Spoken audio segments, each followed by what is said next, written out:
All right, in marketing, one of our key functions is to communicate with customers and potential customers.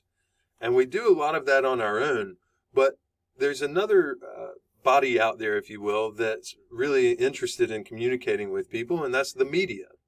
So sometimes we decide to make use of the media for our purposes. One of the tools we have to try to collaborate with the media is what's called a media kit. So what is a media kit? It's promotional materials or documents containing the identity of a brand, its goals, mission and vision, and other vital information that's given to reporters or media personnel. In other words, it's a way of us saying to the media, here's who we are, here's what we're all about, and here's some information that you might want to share. That leads me to the goal of a media kit, which is it's intended to generate publicity.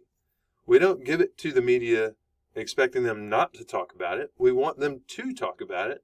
And so that's what I mean by publicity. Oftentimes we issue a media kit when we have something new to talk about.